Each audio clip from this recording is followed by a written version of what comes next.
일주일 동안 잘 지내셨습니까? 이번 한 주간 동안 제가 말씀을 읽으면서 이런저런 생각을 하고 또 인터넷에서 한 교회에 설교 때문에 일어난 좀 불미스러운 일이 있는 걸 제가 보면서 과연 이 시대는 어떤 시대인가라는 것에 대해 좀 생각을 했습니다.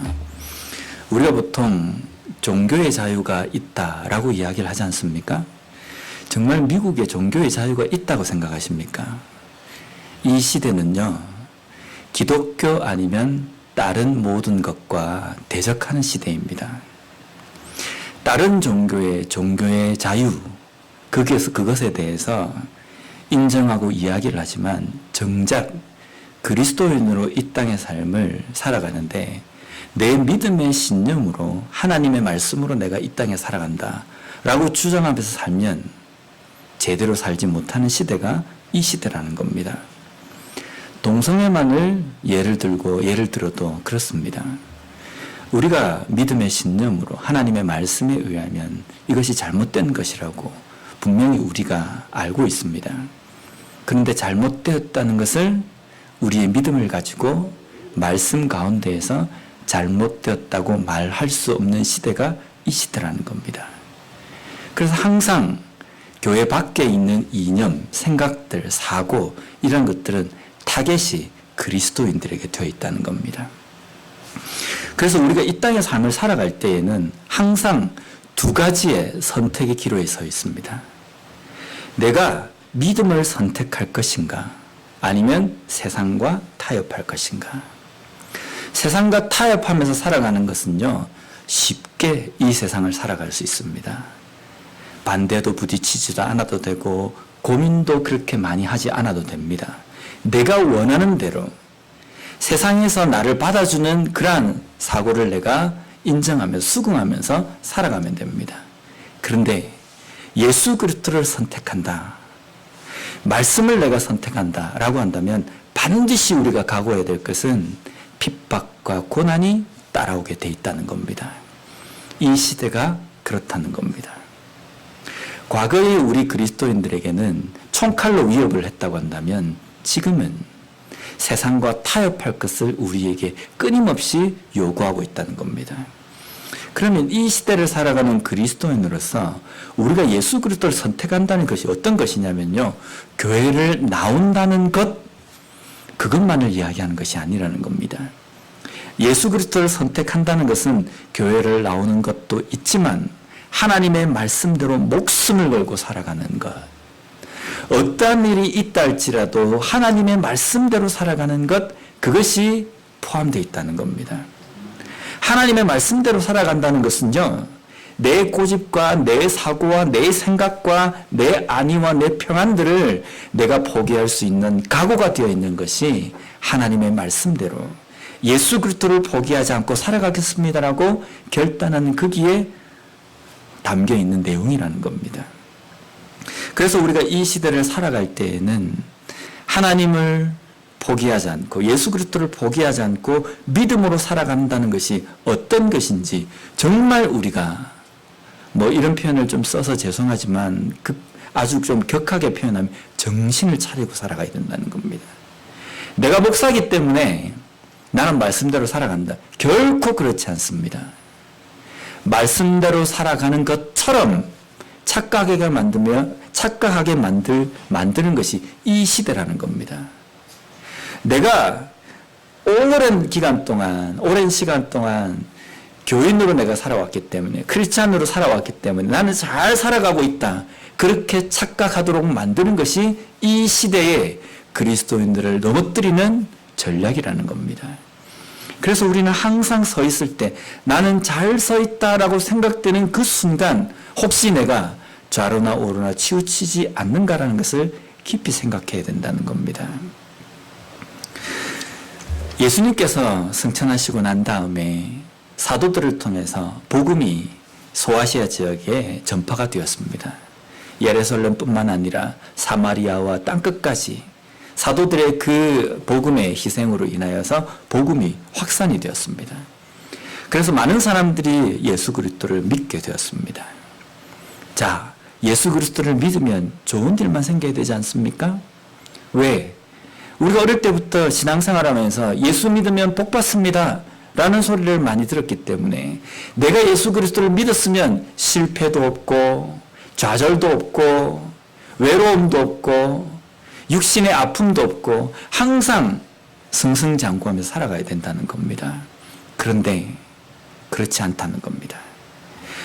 당시 초대교회 성도들이 예수 그리스도를 믿는 이 이유 하나만으로요, 딴 거 다 없고 예수 그리스도를 믿는다는 그 이유 때문에 얼마나 극심한 핍박을 받았는지 모릅니다. 우리가 생각하는 이 그 수준과는 상상을 초월하는 겁니다. 아침에 눈을 떴을 때 오늘 나에게 일어날 그 위험과 공포는 무엇일까? 이것을 고민하며 살아가야 되는 것이 당시 그리스도인이었다는 겁니다. 그것도 그 고난이나 그 핍박이 왜 있냐면요, 예수 그리스도를 믿는다는 그 이유 때문이었습니다. 그래서 그 순간에 그리스도인들은 두 가지 선택의 기로가 있습니다. 내가 예수 그리스도를 선택할 것인가, 아니면 예수 그리스도를 포기하고 내 삶의 안녕과 내 삶의 평안함을 선택할 것인가. 예수 그리스도를 믿는다는 이유 때문에 고난을 당하기 때문에 예수 그리스도만 포기하면 내 삶의 편안한 삶이 보장이 되기 때문입니다. 당시 초대교회 성도들이, 그리스도인들이 겪는 고난이 바로 이 문제였다는 겁니다. 그 가운데에 극심한 핍박 가운데 있는 그리스도인들, 우리가 보통 그리스도인이라고 이야기하면 어떤 사람입니까? 예수가 내 삶의 우선입니다, 전부입니다 라고 고백하는 삶이 그리스도인이지 않습니까? 단순하게 교회를 나오는 것이 그리스도인이 아닙니다. 그리스도인, 좀 극하게 표현하면 예수쟁이라는 것은 뭐냐면요, 예수밖에 모르는 사람입니다.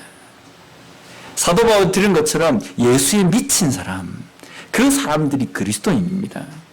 내가 그리스도인이다 라고 이렇게 고백하고 내가 선포할 수 있으려고 하면요, 내 삶의 모든 것이 예수 그리스도입니다 라고 고백하는 삶이 되어야 된다는 겁니다. 그러면 내 삶에 오직 예수 그리스도입니다 라고 고백하는 사람은 내 삶에 어떤 것이 온다 할지라도 내 삶의 전부가 예수 그리스도이기 때문에 이 예수 그리스도를 위해서 다른 것을 다 감수하고 포기할 수 있는 자리에까지 가는 것이 진정한 그리스도인의 삶이라는 겁니다. 당시 초대교회 때에 핍박 가운데 있는 그리스도인들 중에 이런 사람이 있었을 겁니다. 야, 예수 믿는 이것 때문에 이런 핍박을 우리가 받아야 되는데 굳이 우리가 예수 그리스도를 믿는다고 펴낼 필요가 있느냐? 그냥 내 마음속으로 예수 그리스도를 부인하지 않으면 되지 않느냐? 그러니까 예수 그리스도인이라는 것을 우리가 나타내지 말고 조용하게 믿자. 그래서 핍박을 받는 그 순간에 내가 마음으로 예수 그리스도를 부인하지 않으면 되니까 예수 그리스도라는 것을 숨기면서 우리가 살아가고 당분간 이 핍박을 피하자라는 주의가 있었을 것이고, 또 한 부류는 아니다, 이러한 핍박 가운데 있지만 내가 어떻게 내 몸에 내 삶의 평안함을 위해서 예수님을 부인할 수 있느냐, 끝까지 이 핍박을 견뎌내야 한다라고 생각하는 그리스도인들이 있었다는 겁니다. 유명한 교부 중에 폴리갑이라는 교부가 있었습니다. 이 교부가 예수를 믿는다는 그 이유 때문에 불에 태워 죽임을 당합니다. 나무를 쌓아놓고 거기에 이 폴리갑을 달아놓고 거기에 불을 질렀어요. 그때 주변에 있는 제자들이나 사람들이 이 폴리갑에게 그 이야기를 했습니다. 선생님, 지금 부인하십시오. 마음으로만 예수님을 안 부인하면 되니까 목숨을 지금 부지해야 되지 않습니까? 그러니까 이 상황에서 내가 예수 안 믿는다라고 말하고 돌아서서는 예수를 믿으면 되니까 지금은 좀 이 위험을 피하기 위해서 예수를 안 믿는다고 하십시오 라고 했어요. 그때 그 폴리갑이 그 불에 태워 죽이는 그 화형을 당하기 앞에 앞서서 그 폴리갑이 뭐라고 고백했냐면요, 하나님은 내 평생 나를 부인하지 않으셨다. 그런데 어떻게 내 늙은 이 생명을 부지하기 위해서 예수 그리스도를 부인할 수 있느냐? 당시 초대교회 그리스도인들이 가졌던, 고난 앞에서 가졌던 마음이 바로 이 마음이라는 겁니다. 우리가 왜 이 땅의 삶을 살아가면서 그리스도인으로 받는 고난을 끝까지 견뎌내야 됩니까? 내가 천국 가는 것이 목적이기 때문에 지금 현재 과정은 별로 그렇게 중요하지 않기 때문에 그냥 쉬엄쉬엄 내가 예수 그리스도를 믿는 사람이지만 세상 사람들에게 핍박받는 상황 속에서 그것을 요리조리 피해가면서 천국만 가면 되지 않느냐? 절대로 그렇지 않습니다. 하나님께서 우리에게 요구하시는 것은 이 땅에서 그리스도인으로서 당하는 고난과 핍박을 감수하며 끝까지 하나님의 말씀을 붙들고 살아가는 것, 그것을 우리에게 요구하신다는 겁니다. 그리스도인으로서 예수 그리스도가 전부이며 전부이신 예수 그리스도를 위해서 내 삶의 그 어떠한 것도 포기하고 어떠한 것도 감수할 수 있다라는, 감수하겠다라는 그 결단을 가지고 살아가는 우리가 되었으면 좋겠습니다. 또 당시 그리스도인들 중에 심한 오류 가운데 있는 그리스도인들이 어떤 사람이냐면요, 천사를 숭배하는 사람이 있었습니다. 천사가 신령해 보입니다. 그런데 이 천사는 신령한 신적인 존재가 아니라 하나님께서 하나님의 자녀인 그리스도인들에게 하나님의 말씀을 전하고 하나님께서 명령하신 일을 수행하는 그 존재밖에 되지 않는다는 겁니다. 하나님께서는 이 천사를 성도보다 더 아래에 위치해 놓으셨습니다. 그런데 그리스도인들 중에 이 천사를 숭배하는 자리까지 오게 된 겁니다. 이것은 무엇이냐면요, 당시 그리스도인들이 가지고 있는 신앙관입니다. 당시 그리스도인들이 가지고 있는 신앙관은 뭐냐면, 어떻게 해서든지 예수 그리스도, 하나님, 신령한 존재를 통해서 내가 뭔 것을 얻고자 하는 그러한 사고방식으로 신앙생활을 했다는 겁니다. 그러니까 어떠한 것인지 신령하게만 보이면 그것을 섬기는 겁니다. 그 섬기는 이유가 뭡니까? 그 신령한 존재로부터 내가 뭔 것을 얻어내려고 하는 겁니다. 로마서 1장 25절 말씀을 보면요, 이는 그들이 하나님의 진리를 거짓 것으로 바꾸어 피조물을 조물주보다 더 경배하고 섬김이라. 주는 곧 영원히 찬송할 이시로다. 아멘. 천사를 신령한 존재로 바꾸어서 숭배하는 것은 우상 숭배라는 겁니다. 우리의 삶에서 천사뿐만 아니라 더 내 삶에 큰 것을 줄 것 같은 어떤 요소가 있습니다. 뭐가 있습니까? 돈. 물질만 있으면 이 세상에서 잘 살 수 있을 것 같잖아요. 그렇다고 해서 우리가 돈을 앞에다 놓고 상에다 놓고 돈을 신이라고 생각하면서 경배하지는 않습니다. 그런데 우리의 사고방식에는, 현대인의 사고방식에는 돈이 인생의 아주 큰 부분을 차지한다라고 생각하고 살아간다는 겁니다. 돈이면 다 돼요. 돈이면 안 될 것이 없습니다. 이 세상에서 돈이면 모든 것이 다 될 것처럼 생각합니다. 이 돈이면 다 될 것 같은 이 사고방식이 바로 돈을 섬기는 우상숭배라는 겁니다. 정말 돈이면 다 됩니까? 아닙니다.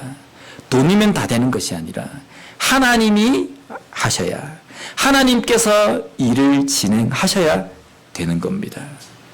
아무리 돈이 있다 할지라도, 아무리 내가 건강할지라도, 아무리 내가 뭔가 학벌적으로 뛰어나다 할지라도 하나님이 하시지 않으면 아무것도 되지 않는다. 이것이 하나님 중심적인 사고방식으로 살아가는 삶이라는 겁니다. 그런데 이 시대는 돈이면 다 될 것 같고, 명예면 다 될 것 같고, 권력이면 다 될 것 같고, 천사가 나에게 뭔가를 해줄 것 같고, 이러한 사고방식으로 살아가는 시대가 이 시대라는 겁니다. 왜 이렇게 되어버렸냐면요, 극심한 고난 때문입니다. 극심한 고난은 천사를 숭배하기 때문에 온 것도 아니고 돈을 숭배하기 때문에 온 것도 아니라 예수 그리스도를 섬기기 때문에, 예수 그리스도의 제자로 이 땅의 삶을 살아가기 때문에 오는 고난이기 때문에, 예수 그리스도만 포기하면 이 모든 고난이 사라지기 때문이라는 겁니다. 우리는 이 예수 그리스도를 온전히 붙들고 살아가는 그러한 진정한 그리스도인으로 이 땅의 삶을 살아가는 우리가 되었으면 좋겠습니다. 그러면 그리스도인으로 이 땅에서 살아가면서 우리에게 오는 고난을 우리는 어떻게 받아들이고 대해야 하는가? 이것을 우리가 히브리서 이 3장 1절 한 절 말씀을 가지고 2주에 거쳐서 우리가 살펴보려고 합니다. 다음 주는 우리가 매달 첫째 주마다 성경의 인물을 중심으로 해서 우리가 살펴보는 시간이기 때문에 아마 다음 주 7월 둘째 주에 아마 이제 3장 1절 있는 두 번째 그 주제를 가지고 우리가 나눌 텐데요. 우리가 오늘은 우리에게 오는 이 고난을 우리가 어떻게 대하고 어떤 생각으로 우리가 이것을 봐야 하는지 오늘 말씀을 통해서 살펴보았으면 좋겠습니다. 먼저 1절 말씀을 우리 다시 한번 함께 읽어보도록 하겠습니다. 시작. 그러므로 부르심을 받은 거룩한 형제들아, 우리가 믿는 우리의 사도이시며 대제사장이신 예수를 깊이 생각하라. 아멘. 히브리서 저자는 히브리서를 읽게 되는 사람들을 뭐라고 지금 부르고 있습니까? 거룩한 형제들아 라고 부릅니다. 이 거룩한 형제들아 라고 이렇게 부르는 것은 대상이 누구냐면 그리스도인입니다. 예수 믿는 사람. 그 예수 믿는 사람을 거룩한 형제들아 라고 이렇게 부르고 있습니다. 그런데 지금 거룩한 형제라고 부르고 있는 그리스도인들이 어떤 상황 가운데 처해 있냐면요, 극심한 핍박 가운데 처해져 있습니다. 제가 초도에 말씀드렸지만 극심한 핍박, 고난이라는 것이 그냥 이만저만 핍박이나 힘든 것이 아니라 아침에 눈을 뜰 수가 없는 거예요. 눈만 떴다 하면 오늘 나에게 일어날 고난과 핍박, 그러한 것이 어떤 것일까? 공포, 두려움, 이러한 것들이 내 삶에 그냥 가득 차 있는 겁니다. 소망도 보이지 않는 겁니다. 어떤 그리스도인들은 감옥에 갇혀 있어요. 언제 죽을지 모릅니다. 언제 사자굴에 던져질지 모르고, 언제 불에 타는 그 장작더미에 던져질지 모르고, 언제 내가 톱에 썰릴지도 모르고, 그러한 가운데 있는 그리스도인들을 향해서 뭐라고 부르고 있냐면 거룩한 형제들아 라고 이렇게 부르고 있다는 겁니다. 좀 이렇게 아이러니지 않습니까? 우리가 사복음서를 읽을 때 보면 그 사복음서 중에 예수님의 행적들을 우리가 그 사복음서를 통해서 우리가 읽을 수 있습니다. 근데 그 사복음서 중에 보면 예수님께서 고난당하는 장면을 묘사해 놓고 기록해 놓은 부분들이 있어요. 거기에 보면 예수님께서 침뱉음을 당하시고 주먹으로 맞고 손바닥으로 때림을 당했다라는 표현이 나옵니다. 마태복음 26장 67절 말씀을 우리 함께 읽어보도록 하겠습니다. 시작. 이에 예수의 얼굴에 침뱉으며 주먹으로 치고 어떤 사람은 손바닥으로 때리며. 우리가 이 말씀을 지금까지 얼마나 많이 읽으셨습니까? 근데 읽을 때 휙 하고 이렇게 읽어버리면요, 아, 그런 일이 있었나 보다 라고 이렇게 생각합니다. 그런데 자세히 한번 읽어보십시오. 얼굴에 침 뱉으며, 한 사람이 침을 뱉었겠습니까? 수많은 사람들이 가까이 있는 그 예수님의 얼굴에 침을 뱉습니다. 그러면 예수님의 얼굴이 어떻게 됩니까? 질질 침이 흐릅니다. 옷에도 침이 묻어 있습니다. 주먹으로 칩니다. 예수님의 얼굴이 주먹으로 때림. 그냥 이게 툭 쳤겠습니까? 제가 이제 좀 더 리얼하게 좀 묘사를 하면요, 이렇게 맞으면요, 얼굴이 돌아가요. 이렇게 돌아갑니다. 권투경기 보셨죠? 그냥 쉽게 때린 것이 아니라 있는 힘껏 때렸을 겁니다. 예수님의 얼굴이 돌아갈 정도로. 어떤 사람은 손바닥으로 예수님을 따귀를 때립니다. 예수님의 얼굴이 어떻게 됐을까요? 맞아서 볼이 빨갛게 부어오를 겁니다. 이걸 갖다가 생각해 보면 상상조차 하기 싫지 않습니까? 뭔가 안 어울리는 것 같아요. 예수님이 맞아서 고개가 돌아가고 침뱉음을 당해가지고 옷도 사람들이 발로 차고 땅바닥에 뒤궁게 만들고 그래서 찢어지고 온갖 때가 묻어있고 침뱉음을 당해서 온갖 오물이 거기에 묻어있고 얼굴은 주먹으로 맞아서 어떤 때는 멍이 들을 수도 있어요. 파랗게 멍이 들고 볼은 부어있고 뺨을 맞아가지고 우리가 그 예수님을 보면서 야, 참 예수님 없어 보인다 이렇게 말할 수 있습니까? 외모가 보잘것없고 외모가 아주 초라해 보인다 할지라도 그분은 거룩하신 하나님 예수 그리스도 우리의 구원자이시라는 것은 변함이 없다는 겁니다. 초라해 보이는 그 예수님이 우리를 구원하신 위대한 구원자라는 그 사실은 외모와는 상관없이 그대로 변함이 없다는 겁니다. 그리스도인들도 마찬가지입니다. 오늘 눈을 떠서 내가 어떤 고난을 당할까? 내가 어떤 위기에 처해질까? 이것 때문에 어떻게 보면 너무 초라하고 맞아서 볼품없이 되어버리고 굶어서 피골이 상접해 있고 누가 봐도 없어 보이는 외모랄지라도 하나님께서 부르신 거룩한 부름을 받은 거룩한 존재라는 것은 변함이 없다는 겁니다. 세상 사람들이 그리스도인들을 침을 뱉고 주먹으로 때리고 해서 우리의 외모가 일그러져 있고 망가져 있다 할지라도 우리는 하나님의 거룩한 자녀, 백성이라는 이 사실은 변함이 없다는 겁니다. 이것을 믿으십니까? 지금 내 모습이, 우리의 자신의 모습이 다른 사람보다 특출나게 잘나 보이지도 않고, 아니 평범해도 그나마 괜찮은데 평범 이하가 되어 있다 할지라도, 다른 사람보다 뛰어난 것이 없어 보인다 할지라도, 외모가 그렇게 되어 있다 할지라도, 내 상황이 그렇게 되어 있다 할지라도 나는 하나님의 거룩한 백성이라는 것, 이것은 변하지 않는다는 겁니다. 이것을 믿으며 살아가는 우리가 되었으면 좋겠습니다.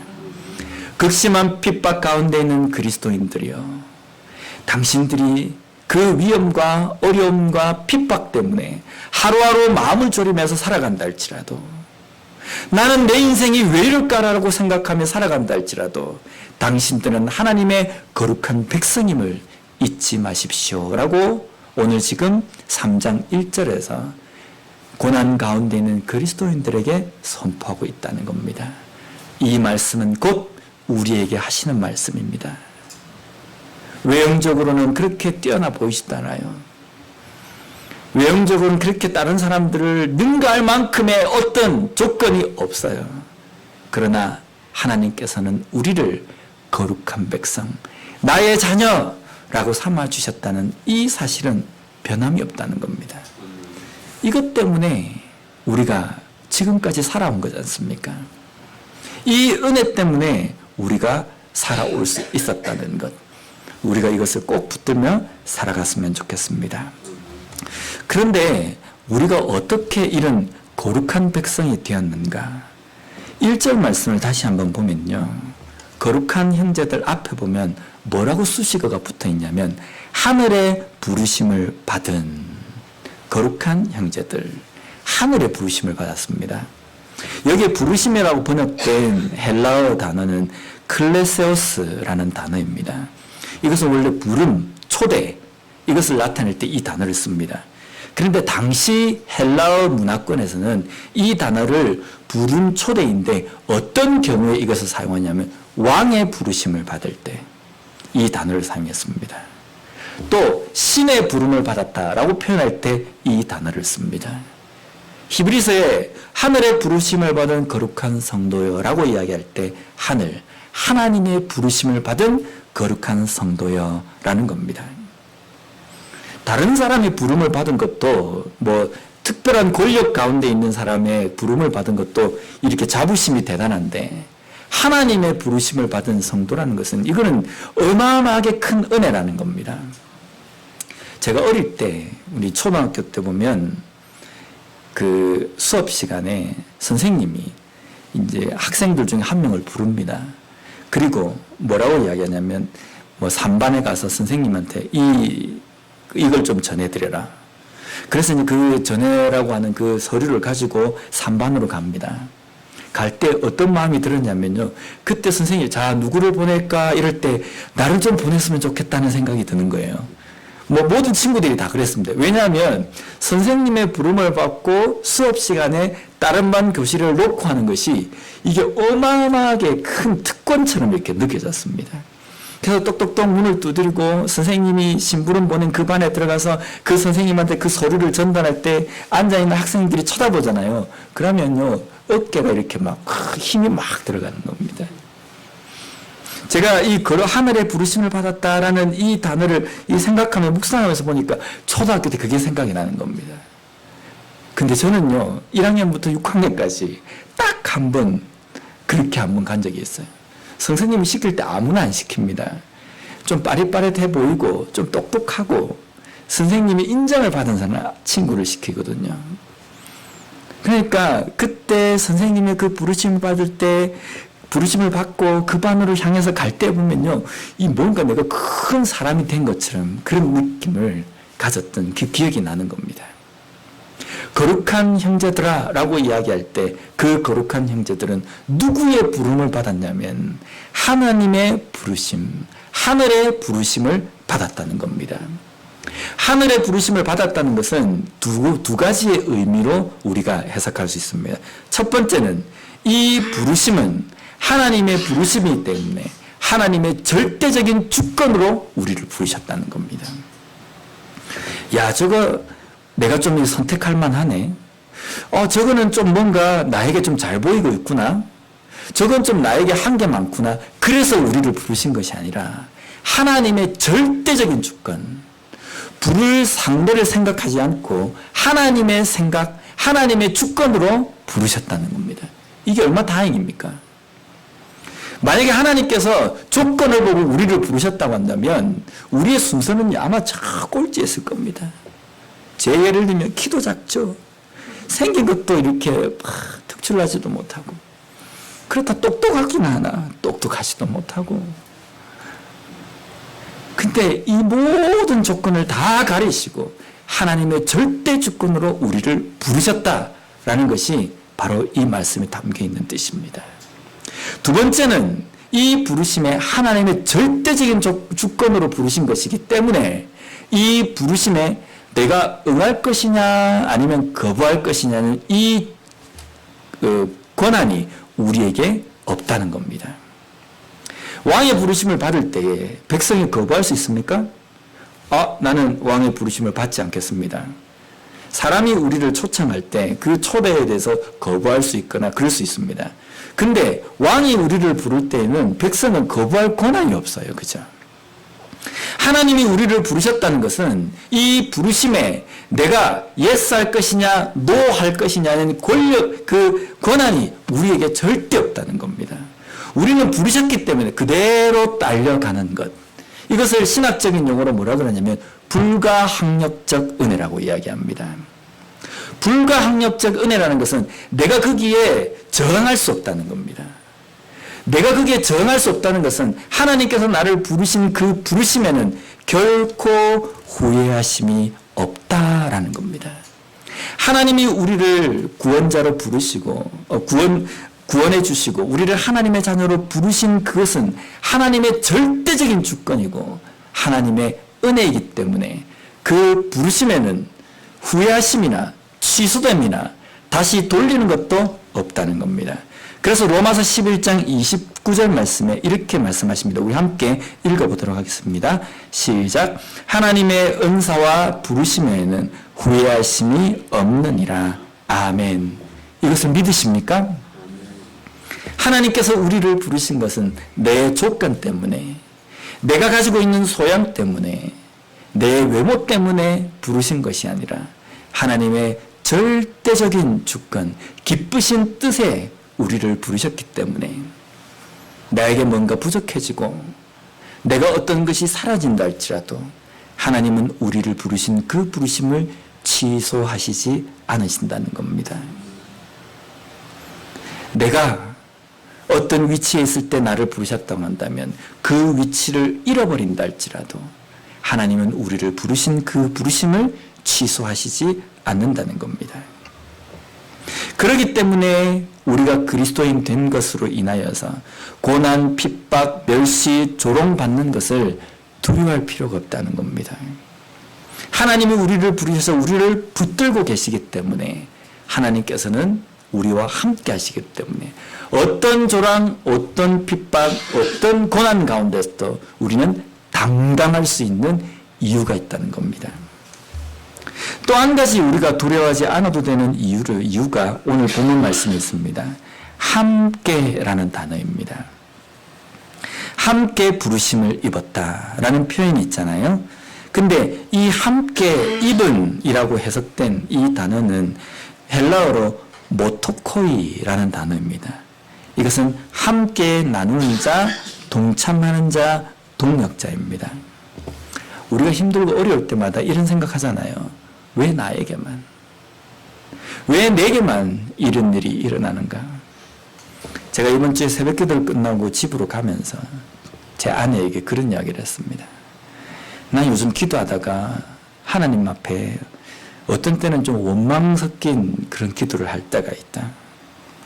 내가 뭔가 위대한 목회를 하겠다고 한 것도 아니고 뭔가 다른 사람들이 볼 때 와 하는 그런 목회를 하겠다는 것도 아니고 평범하게 목회를 하려고 하는데 왜 나에게 하나님께서는 길을 그렇게 쉽게 열어주지 않는가 그런 생각이 든다. 항상 우리가 어려울 때마다 이런 말을 하잖아요. 왜 나에게만? 다른 사람은 그렇게 쉽게 가는데 왜 나에게만 이 어려운 길을 주시는가? 그런데 우리가 뒤집어서 생각해 보면요. 내가 하나님의 특별한 은혜를 받을 때가 있어요. 내가 기도를 해서 내 아픈 부위가 낫고 내가 기도함으로 말미암아 다쳤던 내 앞의 길이 열려지고 이런 은혜를 받을 때에 나에게만 특별히 주신 은혜를 받을 때 우리는 어떤 생각합니까? 야, 당연하다 생각하잖아요. 내가 하나님의 은혜를 받을 때는 당연하다. 나만 받는 것이 당연하다 생각합니다. 그런데 내가 어렵고 힘든 고난을 나만 받을 때에는 이것은 불공평하다고 이야기합니다. 얼마나 이게 도둑놈 심보입니까? 좋은 것을 나만 받을 때는 당연하다고 생각하고 안 좋은 것이 나에게 오면 불공평하다고 한다는 겁니다. 그런데 어떤 것이 내게 온다 할지라도 나만 오는 것이 아니라는 것 우리가 잊어서는 안 된다는 겁니다. 내가 지금 내 삶에서 어렵고 힘듭니까? 그것이 힘든 상황이 나만 겪는 것 같습니까? 모든 사람이 똑같이 겪어요. 당시 히브리서가 쓰여진 이 당시에도 그리스도인들이 받는 고난 가운데 이런 사람이 있었을 거랍니다. 왜 나에게만 이 고난이 있는가? 그런데 옆을 돌아보면요. 함께 고난받는 그리스도인들이 있었다는 겁니다. 그들이 바로 동력자, 함께 부름받은 그리스도인이라는 겁니다. 나만 고난을 받는다고 생각하지 말라. 함께 부름을 받은 거룩한 형제들, 너와 함께 그 고난의 자리에 있다는 겁니다. 또한 로마서 8장 17절 말씀에는 이렇게 고난을 이야기하십니다. 함께 우리 읽어보겠습니다. 시작. 자녀이면 또한 상속자, 곧 하나님의 상속자요. 그리스도와 함께한 상속자니 우리가 그와 함께 영광을 받기 위하여 고난도 함께 받아야 할 것이니라. 아멘. 우리가 하나님의 자녀라고 한다면, 상속자라고 한다면 우리가 하나님의 나라를 상속으로 받는 것도 우리에게 있는 권리고 고난일 수 있지만요. 또 한 가지는 고난도 당연히 받아야 된다는 겁니다. 왜냐하면 예수 그리스도를 믿기 때문에 우리에게 오는 고난일 수도 있지만 이 세상은 가만히 두면요. 죄악으로 가득하기 때문에 고난투성인 인생이라는 겁니다. 이 세상은 그냥 가만히 있어도 그냥 힘든 세상입니다. 왜냐하면 인간의 범죄함으로 말미암아 모든 것이 저주 아래 되었기 때문에 이 세상을 살아가는 것 자체가 가시밭길이고 고난의 길이라는 겁니다. 그런데 왜 그리스도인인 우리는 예수 그리스도가 우리와 함께 하시고 하나님께서 우리를 부르셔서 우리를 인도하시겠다고 말씀하셨음에도 불구하고 이 고난 가운데 살아가면서 왜 힘들어합니까? 이유는 단 한 가지입니다. 예수 그리스도를 통해서 한몫 챙겨보려고 했기 때문입니다. 예수 믿으면 좋은 일이 생겨야 한다라는 생각으로 신앙생활을 하기 때문입니다. 내가 하나님의 백성으로 이 땅의 삶을 살아가면 좋은 일만 있어야 한다. 이 사고방식이 있기 때문입니다. 이것은요, 예수 그리스도가 전부인, 예수 그리스도가 목적인 삶이 아니라 예수 그리스도가 수단인 삶이라는 겁니다. 하나님을 도구화 삼아가지고 하나님을 도구로, 예수 그리스도를 도구로 내 삶의 평안과 복을 얻으려고 하는 그러한 마음으로 신앙생활을 하기 때문에 이 땅의 삶을 살아가면서 모든 사람이 다 힘든데 특별히 나만 힘든 것 같은 이유는 내가 신앙인으로 살아가면 좋은 일이 있어야 되는데 힘든 일이 계속 일어나기 때문에 이 생각 속에서 빠져나올 수 없다는 겁니다. 그런데 로마서 8장 17절 말씀에 우리에게 뭐라고 말씀하십니까? 하나님의 백성, 천국의 시민, 하나님의 자녀로서 하나님 나라를 유업으로 받는 상속자라고 한다면 고난도 반드시 따라올 것이라고 우리에게 말씀하고 있다는 겁니다.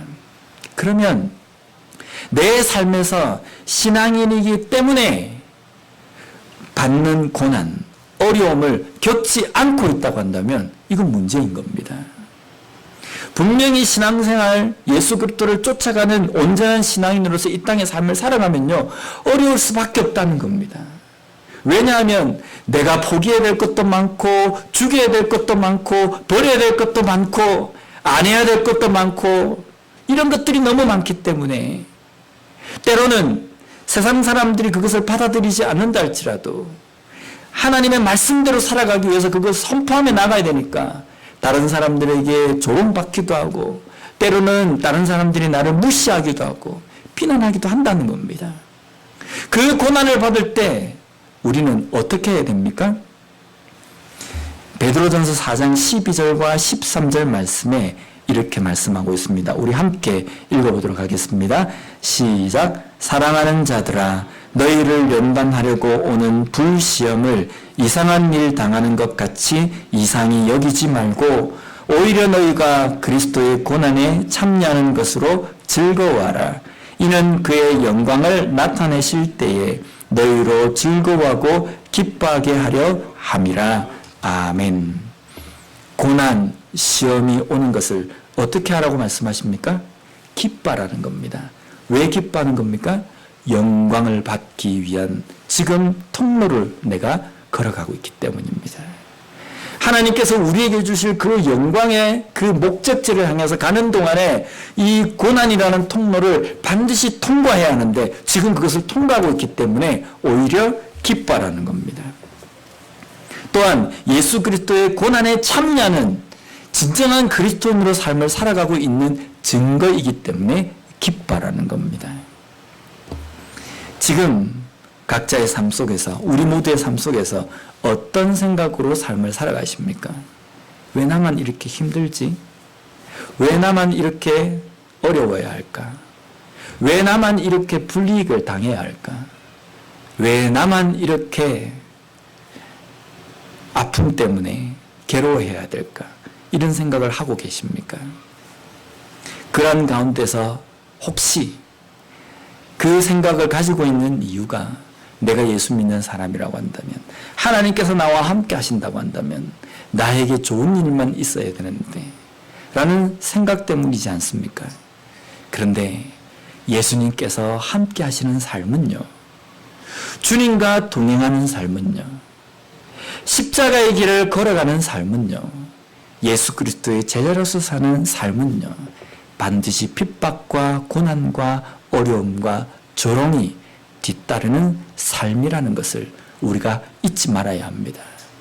그럼에도 불구하고 이 가운데서 이 고난과 힘든과 핍박과 조롱 속에서도 우리가 원망하거나 우리가 불평하거나 신앙을 포기하지 않는 이유는 우리의 목적지는 나의 평안함이 아니라 예수 그리스도이기 때문입니다. 하나님께서 우리에게 주실 영광이 있기 때문입니다. 그것이 목적이기 때문에 지금 현재 우리가 이 땅의 삶을 살아가는 이 과정 속에서 겪는 모든 어려움 가운데 우리가 기뻐하며 찬양하며 걸어갈 수 있는 것은 우리의 목적지는 예수 그리스도에게 맞춰져 있기 때문이라는 겁니다. 그러기에 우리의 삶 속에 있는 여러 가지 어려움 가운데서도 그것을 끝까지 이겨낼 수 있는 믿음을 하나님께 달라고 간구하며 견디며 살아가는 우리가 되었으면 좋겠습니다. 또한 우리가 이 땅 가운데서 하나님의 특별한 부르심을 받은 거룩한 형제 자매라는 것을 잊지 않고 자부심을 가지고 살아가는 우리가 되었으면 좋겠습니다. 기도하겠습니다.